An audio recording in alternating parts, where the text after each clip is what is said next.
अगला मुख्यमंत्री नीतीश राजकुमार पासवान जी, अब सीधे आपके पास आते हुए जो बातें वो कह रहे हैं उसके पीछे का एक आधार जोड़ते हुए मैं सवाल पूछ लेती हूँ।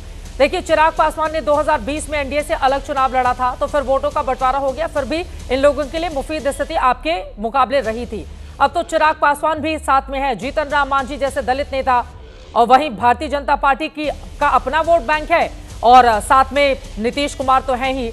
लेकिन आप लोगों के लिए दिक्कत यह है ना कि आरजेडी का तो एक मुश्त वोट बैंक दिखता है, लेकिन कांग्रेस पार्टी उसमें कुछ जोड़ नहीं पाती, और इसी वजह से पंजे का भी जिक्र करते हुए आज प्रधानमंत्री ने निशाना साधा है, कांग्रेस को भी लपेटे में लिया कि बिहार की अगर ये दुर्दशा है तो कांग्रेस का भी उतना ही रोल है जितना कि जंगल राज वाली पार्टी का। इन शब्दों का उनकी ओर से इस्तेमाल किया गया है। चित्रा जी, मैं इतना जरूर बताना चाहूंगा आपको कि आज जो प्रधानमंत्री जी का अभिभाषण रहा, उस अभिभाषण में डर दिखा, ये फुहर भाषण मतलब कि हल्की भाषण दिखा। बिहार के 13 करोड़ आबाद के लिए कुछ ऐसा नया नहीं दिखा। और आपको बता दूं कि जिस तरह से मेरे महानायक, जननायक नेता आदरणीय राहुल गांधी जी ने कन्याकुमारी से लेकर के और वहां तक 4000 किलोमीटर पैदल चला, इसको बैसाखी पे लाने का काम किया। आज प्रधानमंत्री को नीतीश कुमार की जरूरत है, टीडीपी की जरूरत है, बैसाखी पे चल रहे हैं। और ये बाबा साहब को बोल रहे हैं कि मैं दिल में रखता हूं। इनके हेडगवार ने आरक्षण पे सबसे ज्यादा विरोध किया था, रिजर्वेशन पॉलिसी पे बाबा साहब का विरोध किया था। आपको चित्रा जी बता दूं कि ये प्रधानमंत्री जी बार बार कहते, 24 के लोकसभा चुनाव में कहा कि 400 के पार और अब की बार संविधान बदले जाएंगे, आरक्षण बदले जाएंगे, आरक्षण को खत्म किया जाएगा। इनके ही नेता लोग कहते थे।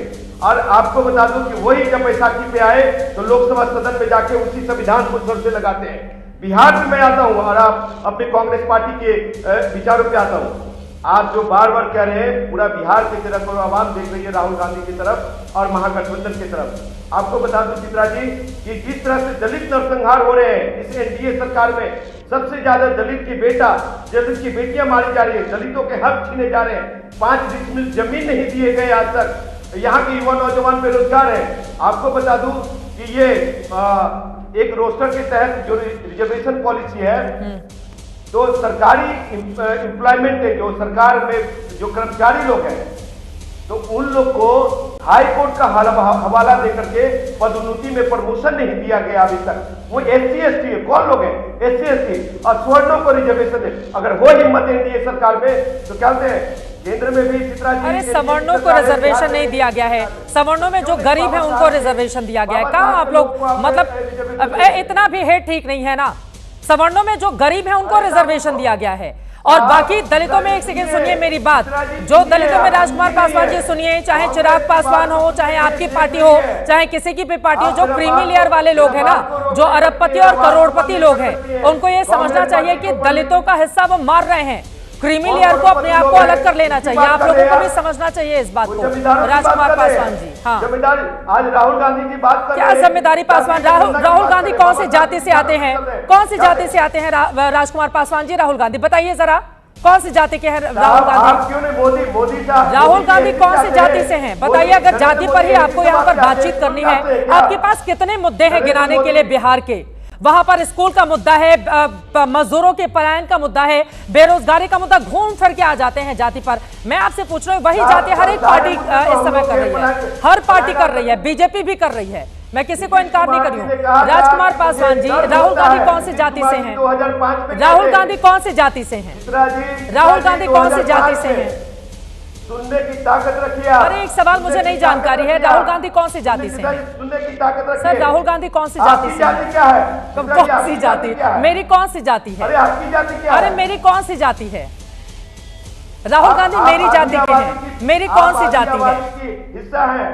राहुल गांधी मेरी जाति के हैं, मेरी कौन सी जाति है? राजकुमार पासवान जी, चैनल पे ये आपका बौद्धिकता है, ये आपका बौद्धिकता है। अरे चीखिए मत इतना, बौद्धिकता में बहुत आगे हूं मैं। ठीक है सर, आपसे सीखने की जरूरत नहीं है राजकुमार पासवान जी, आराम से, थोड़ा तमीज से। आप पहली बार आए हैं मेरे डिबेट में, पहली बार आए हैं। मैंने आपसे पूछा बिहार में मजदूरों का इतना पलायन होता है, राजकुमार पासवान जैसे लोगों के पास जो कांग्रेस पार्टी का पक्ष रखने आए हैं, क्या मुद्दा नहीं है? मजदूरों में सबसे ज्यादा दलित होते हैं, वो क्यों जाते हैं दूसरे प्रदेशों में? क्यों नहीं उठाते हैं आप लोग इस मुद्दे को?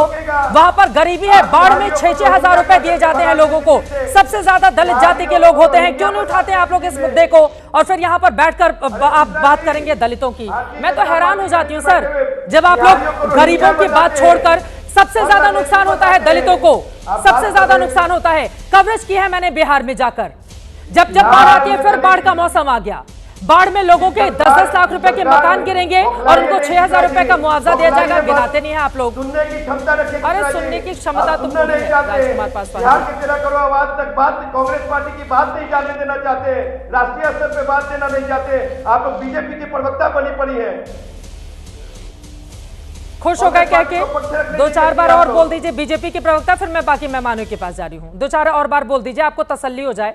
आप पहली बार आए हैं तो आपको निराश करके जाने नहीं दूंगी। नहीं, 2-4 बार और बोल दीजिए कि मैं बीजेपी की प्रवक्ता हूँ, फिर मैं दूसरे पे तसल्ली हो जाए राजकुमार पासवान जी, क्योंकि आपको बिहार के दलितों की, गरीबों की, मजदूरों की बात तो करनी नहीं है। आप आए हैं यहाँ पर मेरी बात करने के लिए, लेकिन मैं इतनी महत्वपूर्ण नहीं हूँ, मेरे लिए मुद्दे ज्यादा महत्वपूर्ण। ठीक है, उसमें दलित हत्याएं हो रही अरे मैं तो बोल रही हूँ ना, घेरिए आप राजीव रंजन जी को, क्यों बिहार से होता है इतना पलायन? आप उस मुद्दे को छोड़कर आ गए ना दूसरे मुद्दे पर। मुझे चिंता इस बात की है, AK वाजपेयी जी अब सीधे आपके पास